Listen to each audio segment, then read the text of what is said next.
Supercrack Estrella presenta Enfield, la casa que fue afectada por un experimento en West Botley, cerca de Oxford, Inglaterra.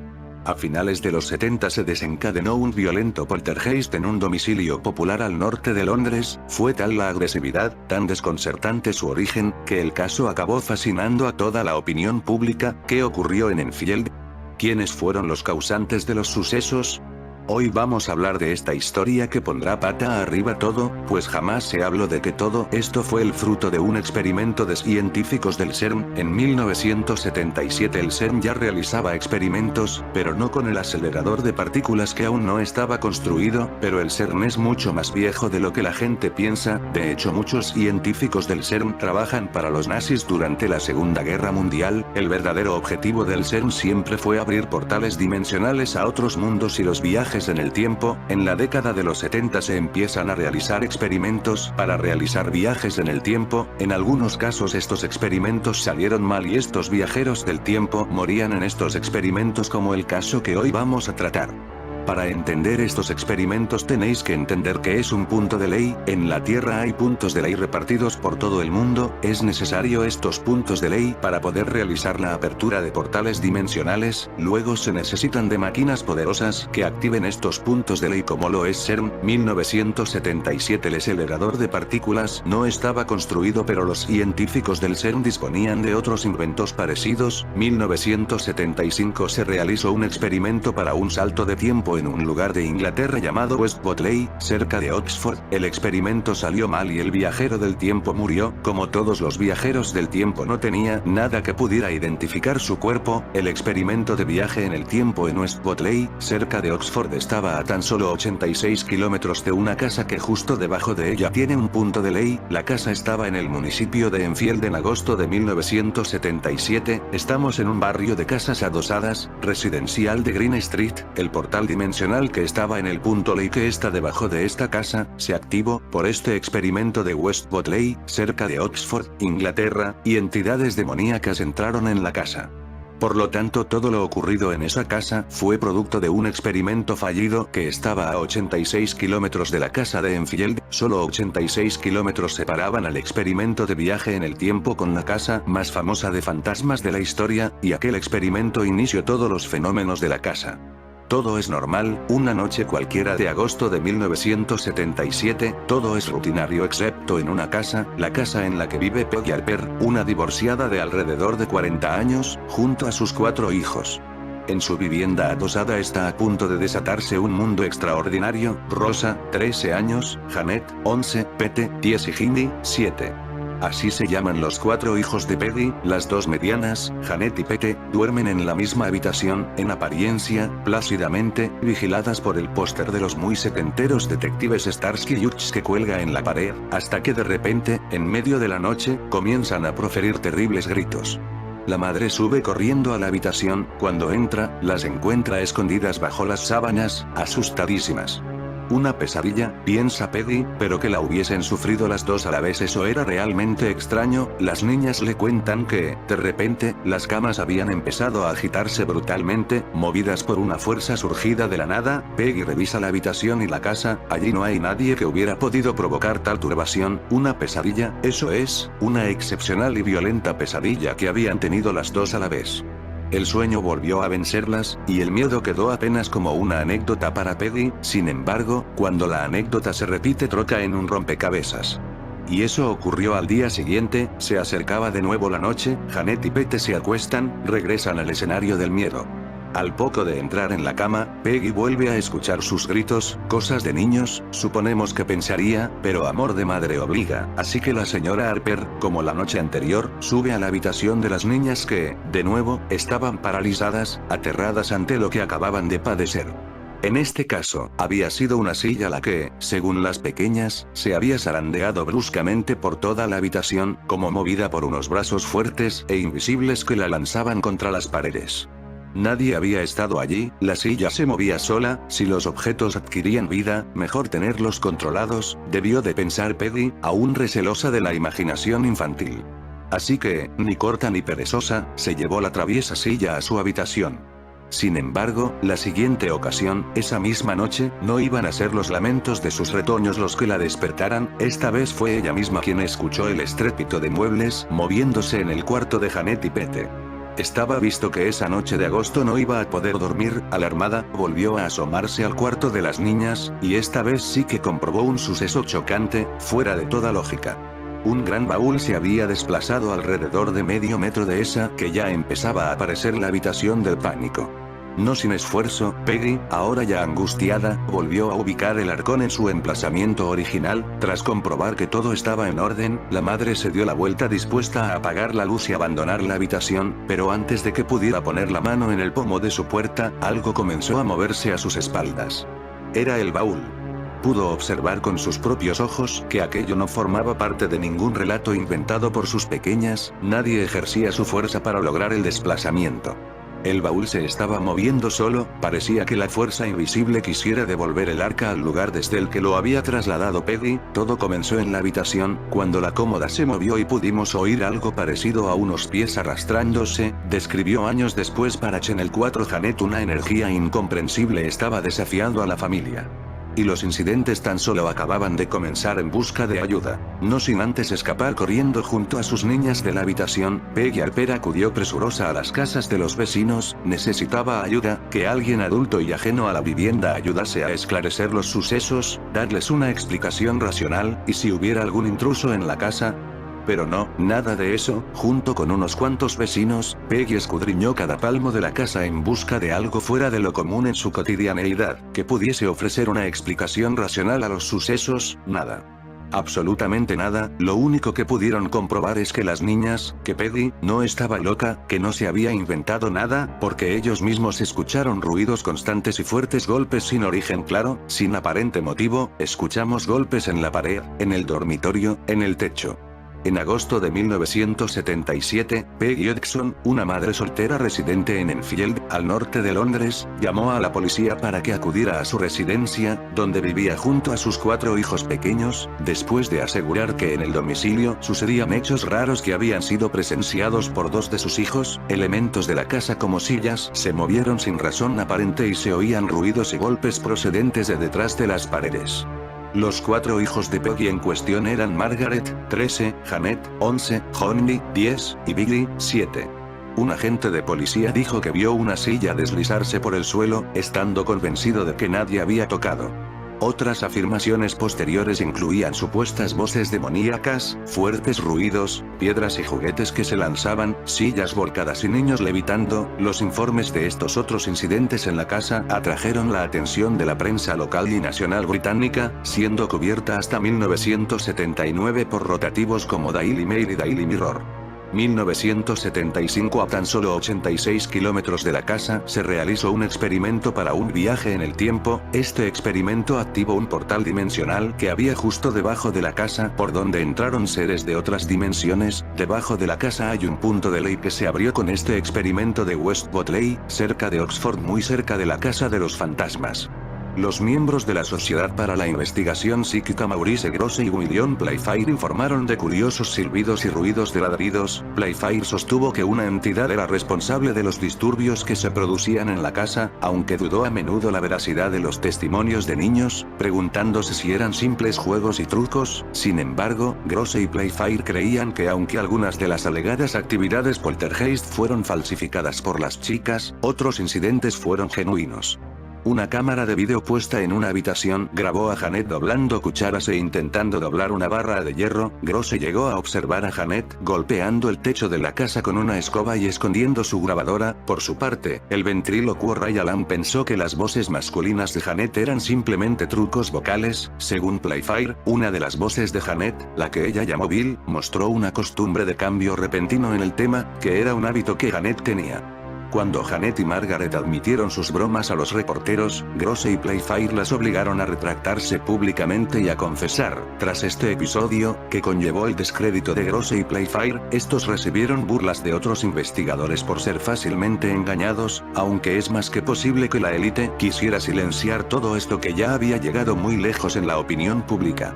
Los agentes no pudieron hacer nada al respecto. Bueno, sí, un informe en el que detallaban de qué manera durante su presencia en la vivienda de la señora Harper, habían escuchado los ya referidos gritos y ruidos, sin origen conocido y el movimiento, por sí sola, de aquella silla que Peggy se había llevado de la habitación de sus niñas. Habían buscado intrusos, cables ocultos en la silla, no había explicación posible.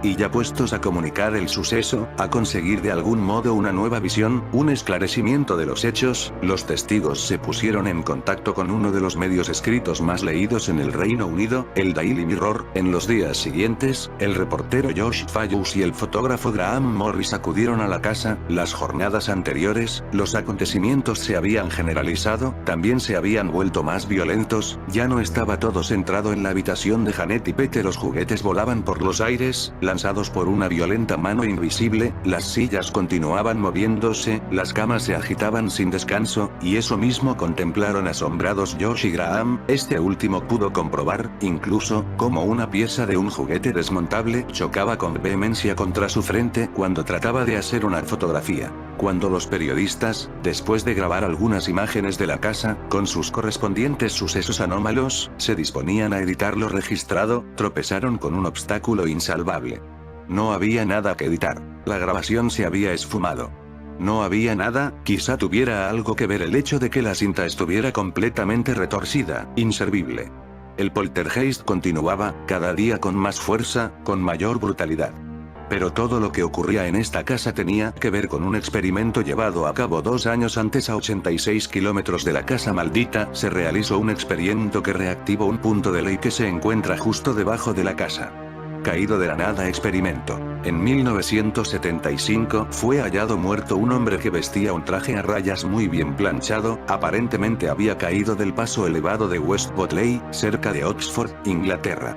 A las prendas se les había quitado las etiquetas de fábrica y el cadáver no tenía nada que permitiera identificarle. Algo típico en todos los viajeros del tiempo. El hombre llevaba 5 pañuelos, todos ellos marcados con la inicial M, y una tira que contenía 15 tabletas de un fármaco nuevo denominado Vivalan. El medicamento era tan nuevo que pocos médicos sabían de su existencia, y los que lo conocían lo habían recetado solo a mujeres, ninguna de las cuales conocía a M. La identidad del hombre sigue siendo un misterio. Parece ser que M había surgido del aire y caído verticalmente, encontrando así la muerte, salió de la nada del aire. Recordemos este experimento reactivó el punto de ley de la casa de los fantasmas. La fuerza de la máquina que se usó en este experimento abrió un portal dimensional que se encontraba justo debajo de la casa en una línea de ley. ¿Hay algo mágico en todas estas misteriosas desapariciones? ¿A dónde van a parar los que desaparecen en un portal dimensional? ¿Al pasado? ¿Al futuro? ¿A otra dimensión o universo paralelo? ¿A otra parte de nuestro universo?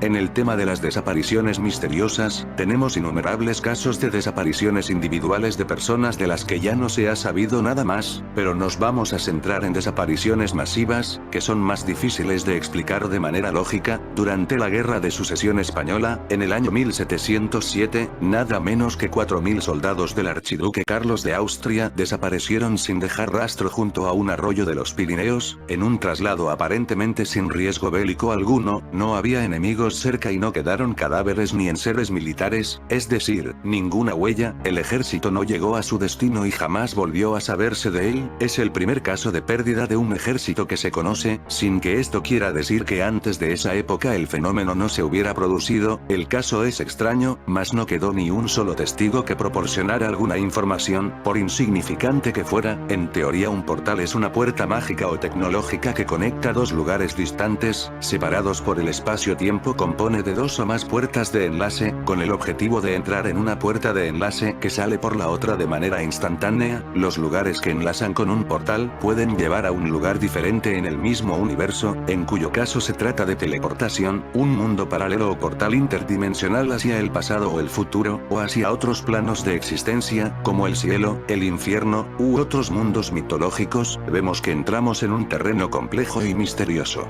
Los senderos del dragón, los caminos de la serpiente o las líneas ley son los distintos nombres con las que son conocidas, desde tiempos prehistóricos, unas misteriosas alineaciones de energía, que se localizan en vórtices magnéticos en la mayoría de los lugares sagrados del mundo, como los círculos de piedras o monumentos megalíticos, iglesias, cementerios, edificios templarios, etc., ¿tendrán algo que ver con los portales dimensionales? Habrían sido construidas con algún propósito desconocido por pueblos prehistóricos y modificadas por el tránsito acuífero de los subsuelos o de las grietas de terrenos que entran en fricción, justo lo que hay debajo de la casa de los fantasmas, según John Bathurst de Anne, en The Worship of the Serpent, el lugar en el que caía un rayo se consideraba en otro tiempo un lugar de poder, que era designado con el nombre de abismo o lugar prohibido de la serpiente. Esto vinculaba a la serpiente con la energía eléctrica o electromagnética de la Tierra. En la Tierra existen lugares donde supuestamente se abren portales dimensionales a otras estrellas y galaxias del universo, y también a otros planos y dimensiones. En el pasado había civilizaciones que eran conscientes de este conocimiento y por eso construyeron en estos lugares pirámides, templos y círculos de piedra, a fin de hacer de puente de comunicación entre la Tierra y su destino. Se dice que existen dos tipos de portales dimensionales, los naturales, que existen por sí solos en nuestro planeta, de forma natural, y sido construidos por el hombre o por seres extraterrestres, o demonios ángeles caídos, pero que a veces no son estables, aunque se encuentran a disposición, permitiendo ir y regresar a otras dimensiones. Los naturales, se dice que solo nos llevan a otra dimensión, pero no nos permiten regresar. Recientemente salió la noticia de que determinadas tormentas eléctricas emiten antimateria hacia el universo, es decir, estas tormentas, por un breve momento, se convierten en un acelerador de partículas, emitiendo millones de positrones al espacio. Esta podría ser la razón de muchos avistamientos ovnis con las tormentas, máquinas de los ángeles caídos que cruzan de su dimensión a la nuestra, como las que entraron en la casa de los fantasmas, después del experimento a 86 kilómetros de la casa. Es lo mismo que pretenden hacer en el CERN, haciendo chocar partículas a gran velocidad, para crear antimateria, pero estas tormentas lo hacen de forma natural. La antimateria es lo opuesto a la materia, en que a cada electrón, carga negativa, le corresponde un antielectrón carga positiva, le corresponde un antiprotón, carga negativa. El neutrón, como es de carga neutra, no tiene opuesto pues es el resultado de la combinación de ambos. La materia y antimateria son iguales en masa y opuestas en carga, incluso los movimientos de rotación en espiral de la materia y antimateria son opuestos, con lo cual si una galaxia tiene un movimiento rotatorio en una dirección, en algún lugar está su opuesto en dirección contraria. También se considera la antimateria como energía antigravitatoria, por ello, en estas tormentas los rayos gamma que emiten y salen despedidos van en dirección opuesta a la gravedad. En algún lugar del espacio, una nueva teoría afirma que los agujeros negros podrían ser el portal a otras dimensiones, y relaciona al CERN en la búsqueda de estas entradas dimensionales. El choque de partículas en direcciones opuestas busca encontrar una partícula neutra capaz de abrir un portal. En lugares como el Triángulo de las Bermudas, las desapariciones documentadas van precedidas por tormentas eléctricas, o alteraciones magnéticas, es decir, parece que hay un reajuste en la combinación de fuerzas opuestas provocando así una apertura dimensional. Volviendo al tema de las líneas ley, las alineaciones rectas entre lugares sagrados, están consideradas como rutas de energía, como si debajo de la Tierra estuviera marcado el camino entre un lugar y otro por una fuente de energía que uniría los lugares sagrados del mundo, como ocurrió en la casa de Enfield, la casa que fue afectada por un experimento en West Botley, cerca de solo 86 kilómetros de un lugar donde se realizó un experimento que abrió la línea de ley que hay debajo de la casa de Enfield. Esto reactivó un portal dimensional. El galés Alfred Watkins, 1865-1935, anticuario, fotógrafo, arqueólogo aficionado y explorador de lugares antiguos, notó después de visitar y fotografiar varios lugares en la Gran Bretaña, que estos lugares estaban alineados por todo el Reino Unido, siendo la primera la que lleva su nombre en el condado de Herefordshire. En 1922 publicaría el libro Early British Trackways. Otro investigador, John Michell, identificó 22 alineamientos, pero sería Watkins quien le pondría el nombre a tales líneas. La mayor parte de su vida profesional Watkins se la pasaría viajando por toda Gran Bretaña, lo que le llevaría a prestar atención a ciertas alineaciones entre los antiguos centros religiosos paganos, tales como túmulos, círculos de piedras, monolitos y algunas iglesias cristianas primitivas, que solían estar construidas sobre restos de santuarios paganos más antiguos.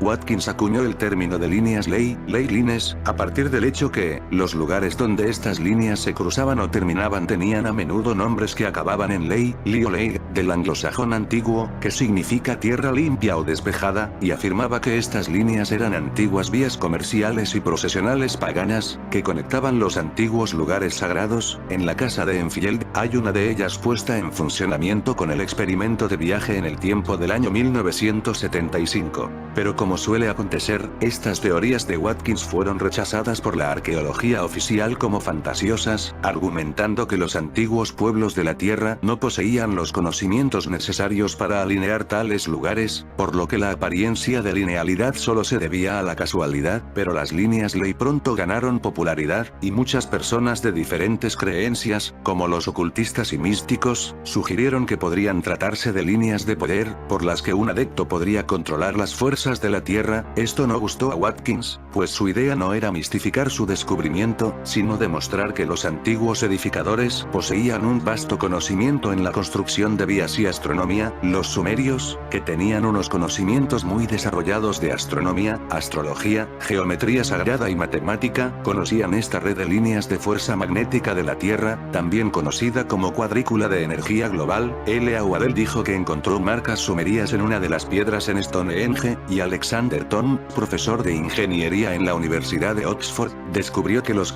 matemáticos pitagóricos miles de años antes de que Pitágoras naciese. Thom explicó que las piedras no solo formaban dibujos geométricos en y alrededor del círculo, también se alineaban a características en el paisaje circundante y a las posiciones del Sol, la Luna y las estrellas más relevantes en momentos determinados, como por ejemplo cuando el Sol aparecía o desaparecía en el equinoccio o el solsticio, y la Luna estaba en las posiciones extremas de su ciclo. Era un reloj astronómico gigantesco, pero añadió que era algo más. Era un receptor y transmisor de energía. La cuadrícula magnética de la Tierra consiste de líneas de energía magnética, donde estas líneas se cruzan, la energía se mueve en espiral hacia un vórtice, y donde muchas líneas se cruzan, se tiene un vórtice enorme de energía. Estos son los lugares de poder en que desde tiempos remotos se han localizado los sitios sagrados. El vórtice, o espiral, es una constante en todo el universo. Nuestra galaxia es una espiral. El agua se mueve en espiral cuando se vacía por un agujero, y la molécula de ADN que lleva nuestro código genético es una espiral doble. Puede que la niña de la casa de los fantasmas en Enfield tuviera también este ADN. Hay un punto sobre una de las cuadrículas de la Tierra, llamado cuadrícula de Hartmann, donde 12 de estas líneas de fuerza se reúnen y bajan hacia el interior de la Tierra. Parece que está ubicado en Avebury, Inglaterra. Es el mismo lugar que parece que los sumerios eligieron para construir sus círculos de piedra hace más de 5000 años, así como también en otros sitios circundantes, tales como el Gran Túmulo de Silbury Hill. Estos lugares forman parte de una especie de circuito en el núcleo de la cuadrícula de energía, que afecta fundamentalmente la naturaleza del campo magnético de la Tierra. Avebury es un lugar increíblemente poderoso para una persona sensible a la energía. Es también el área en donde han aparecido la mayoría de los extraños círculos en los cultivos. Muchas culturas usan líneas rectas en sus caminos, y en América del Sur estas líneas generalmente se dirigen a las cimas de las montañas. Las enigmáticas líneas de Nazca son un buen ejemplo de cómo las culturas antiguas hacían grandes caminos en línea recta, y este mismo tipo de líneas conectan las antiguas pirámides mexicanas. La cultura Chacó, familia de las tribus Anasazi de Nuevo México, cortan sus escaleras en los acantilados de arenisca para facilitar el mantenimiento de sus caminos rectos. Los indios Hopi tienen una leyenda que explica que el espíritu de Palongaoya construyó estas líneas espirituales para la comunicación con los ancestros. Tal como antes hemos visto, en Gran Bretaña se han trazado miles de líneas ley, y los defensores de la teoría comenzaron a descubrirlas por todo el mundo, como Alemania y Australia.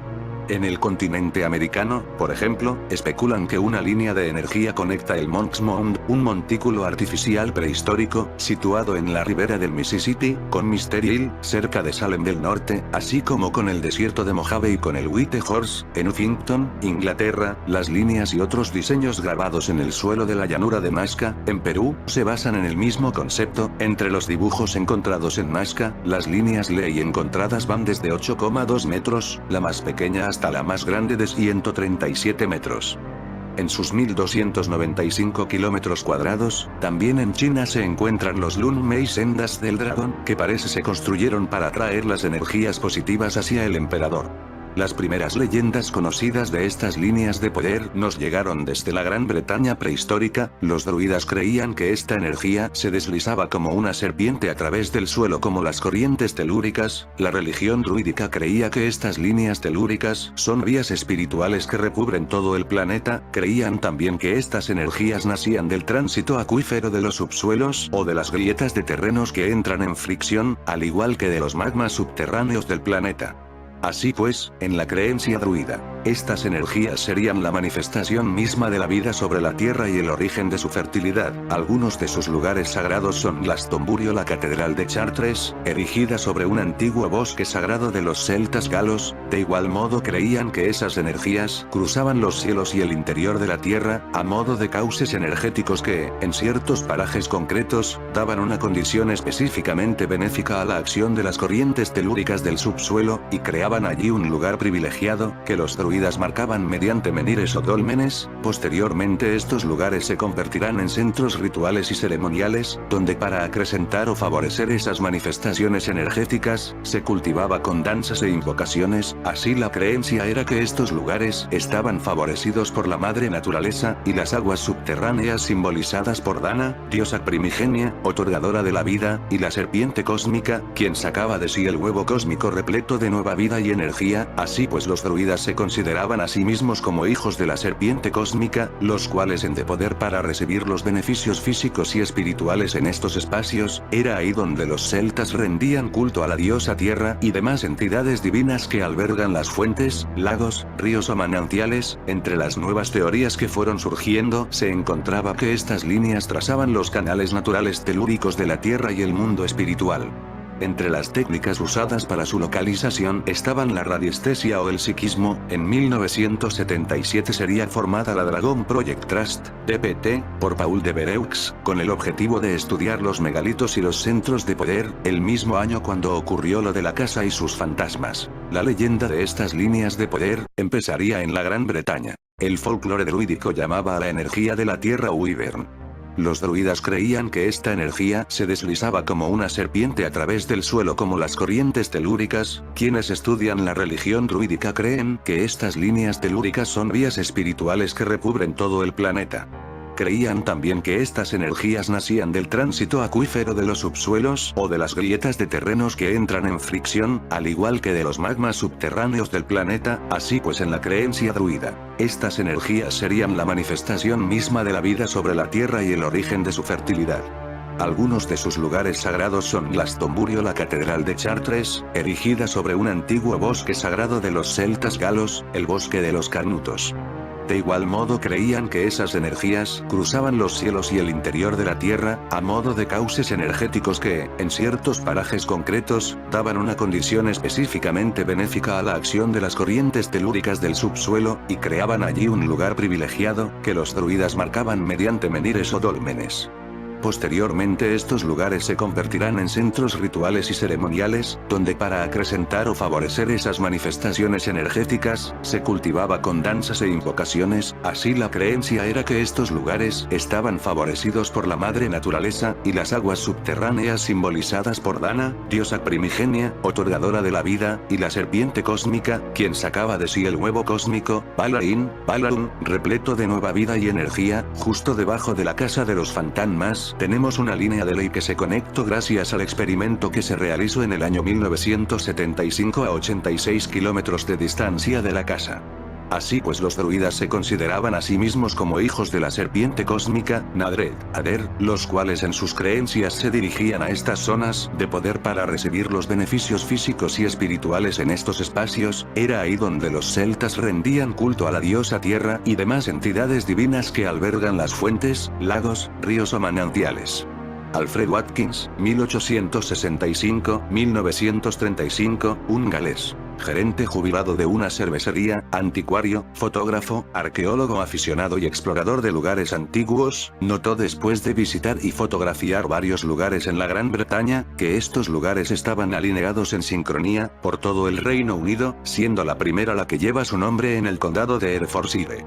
Según hipótesis no científicas, las líneas ley o campo magnético terrestre, conocido desde tiempos prehistóricos como las sendas del dragón, líneas de luz, líneas de energía, líneas espirituales, entre otros nombres, y que serían unas alineaciones de energía, que se localizan en vórtices magnéticos en la mayoría de los lugares sagrados del mundo, como los círculos de piedras o monumentos megalíticos, iglesias, cementerios, que habrían sido construidas con algún propósito desconocido por pueblos prehistóricos, y modificadas por el tránsito acuífero de los subsuelos o de las grietas de terrenos que entran en fricción.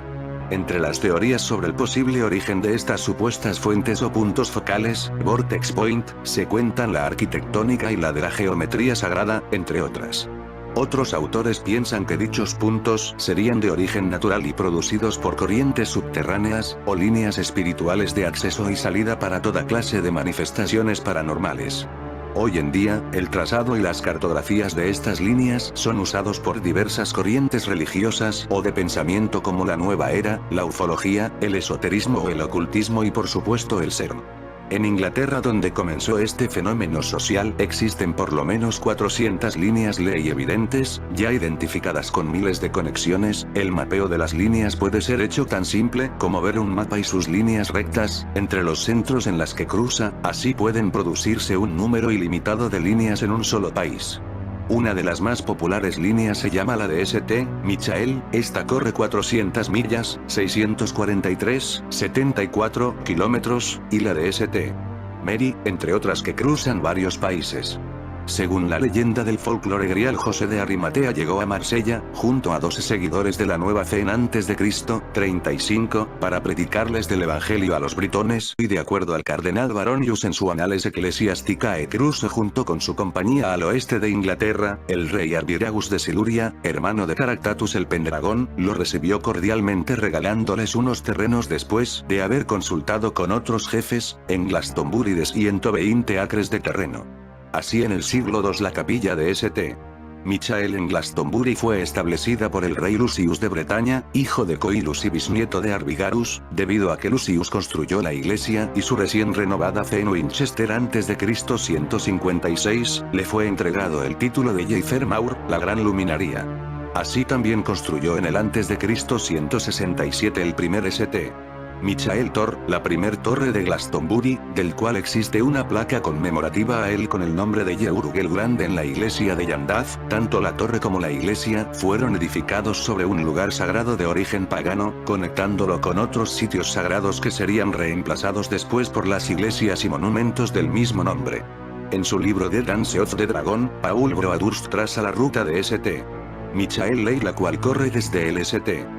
Michael's Mount, Marasion hasta la iglesia de Saint Michael Oterias y adelante hasta Stoke St. Michael, en el eje Apolo St. Michael, en el cual trazan esta línea ley desde Irlanda, al oeste de Inglaterra, siguiendo en todos los lugares sagrados de Italia, Grecia, terminando en el Monte Carmelo Israel. En algún lugar también estaba la casa de Enfield. Algunos investigadores del fenómeno creen que las asociaciones esotéricas, como la francmasonería, los templarios, los rosacruces y otros grupos, poseen un gran conocimiento de tales líneas, por lo que construían sus edificaciones siguiendo dichas líneas. Por esta razón las principales capitales del mundo occidental, incluyendo las de América, se edificaron en vórtices de estas líneas. En la actualidad hay algunos investigadores que utilizan métodos estadísticos para buscar los equivalentes de las líneas ley en otras culturas, intentando demostrar que tales caminos no se formaron al azar y que quienes los construyeron poseían ciertos conocimientos sobre estas líneas de energía. Se considera que hay un gran vórtice en cada continente y el centro de cada vórtice se consideraba un lugar sagrado. Desde este centro sagrado, el vórtice se expande de un modo circular y su radio se extiende por cientos de kilómetros. Todos los vórtices se expanden y se contraen de acuerdo a complejas condiciones que pueden afectarles, y los vórtices también tienen profundidad y altura. Así, la superficie total de un vórtice terrestre es esférica, con extensiones verticales hacia la atmósfera con las estructuras más profundas de la Tierra. Mitos y leyendas iluminan la función de cada vórtice. Cada vórtice es dinámico y lleno de energías sutiles. En algunas situaciones, estas fuerzas giran y ascienden tanto en sentido de las agujas del reloj como en sentido contrario. En otras circunstancias, la fuerza de un vórtice puede seguir una línea recta a lo largo de los conocidos como sendas de dragón o líneas ley. Estos caminos conectores son análogos a los sistemas nerviosos, circulatorios o energéticos humanos. Las grandes arterias ley de la Tierra conectan entre sí los grandes vórtices continentales. La Tierra está interrelacionada con el resto del sistema solar. En particular, los ritmos de la Luna y del Sol son vitales para el funcionamiento terrestre. También los variados movimientos de la Tierra son muy importantes. Todos estos movimientos terrestres, lunares o solares tienen un profundo efecto en los vórtices terrestres y cada vórtice tiene su propio lugar en el tiempo. Es importante recordar que su continua interacción entre ellos es la clave para una mayor calidad de vida en el planeta. Ningún vórtice terrestre actúa aislado de los demás, y estos vórtices podrían estar relacionados con los portales dimensionales. En fin amigos de Super Crack Estrella, si el video te gustó pulgar arriba.